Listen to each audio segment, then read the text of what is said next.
ایک سالانہ تقریب میں پروٹوکول کی تبدیلی۔ عام طور پر وزیر اعظم اکیلے ہی جنگ عظیم دوم کے خاتمے کی اینیورسری پر پھولوں کی چادر چڑھاتا ہے، مگر اس دفعہ یہ تینوں یہ کام کرنے کے لیے برتری حاصل کرنا چاہتے ہیں، کیونکہ انتخاب میں کسی کو بھی واضح برتری نہیں مل سکی۔ ڈیوڈ کیمرون کی کنزرویٹو پارٹی نے سب سے زیادہ 305 نشستیں حاصل کیں، مگر اتنی اکثریت حاصل نہ کر سکی کہ وہ خود بخود وزیر اعظم بن جائیں۔ اس کا مطلب یہ ہوا کہ گورڈن براؤن، جن کی لیبر پارٹی دوسرے نمبر پر رہی، اس وقت تک اپنے عہدے پر فائز رہیں گے جب تک نئی حکومت نہیں بن جاتی۔ درمیان میں نک کلیگ ہیں، یہ لبرل ڈیموکریٹس کے لیڈر ہیں، یہ تیسرے نمبر پر رہے۔ ان کے پاس اتنی سیٹیں ہیں کہ یہ دونوں میں سے کسی بھی پارٹی کو حکومت بنانے میں مدد دے سکتے ہیں۔ انتخابات کے بعد سے کلیگ اور ان کے نمائندے کنزرویٹو پارٹی سے ملاقاتیں کر رہے ہیں تاکہ دونوں پارٹیوں کے درمیان پالیسی کے اختلافات کو کم کیا جائے اور دیکھا جائے کہ کون بہتر پارٹنر ثابت ہوگا۔ ہم جتنی جلدی ممکن ہو سکے کسی نتیجے پر پہنچنا چاہتے ہیں، مگر مجھے امید ہے کہ لوگ یہ جانتے ہیں کہ بہتر فیصلہ کرنا ضروری ہوگا، نہ کہ کسی معاہدے کے لیے جلدی کرنا۔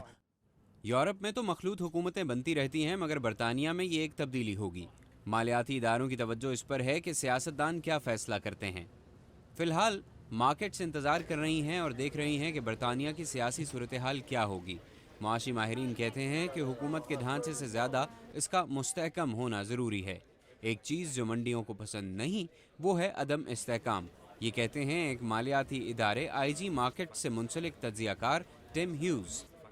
جو بھی ملک کا سربراہ بنے، اس کو ہاؤس آف کامنز میں اتنی حمایت ضرور ملنی چاہیے کہ فیصلے ہو سکیں اور ان پر عمل ہو سکے۔ سیاسی جوڑ توڑ جاری ہے۔ وزیر اعظم گورڈن براؤن کہتے ہیں کہ ان کی لیبر پارٹی لبرل ڈیموکریٹس کے ساتھ مخلوط حکومت بنانے کے لیے مذاکرات کر رہی ہے۔ مسٹر براؤن کہتے ہیں کہ نتیجہ کچھ بھی ہو، وہ ستمبر کے وسط تک مستعفی ہو جائیں گے۔ میری کوئی خواہش نہیں کہ میں اپنے عہدے پر ضرورت سے زیادہ فائز رہوں، جو کہ صرف یہ یقینی بنانے کے لیے ہے کہ معاشی ترقی کو یقینی بنایا جائے اور جن سیاسی اصلاحات پر ہم نے اتفاق کیا ہے ان پر عمل درآمد کیا جائے۔ مذاکرات جاری ہیں۔ برطانیہ کی نئی حکومت کا فیصلہ بند دروازوں کے پیچھے ہوگا۔ جینیفر گلاس کے ساتھ محمد عاطف، اردو VOA۔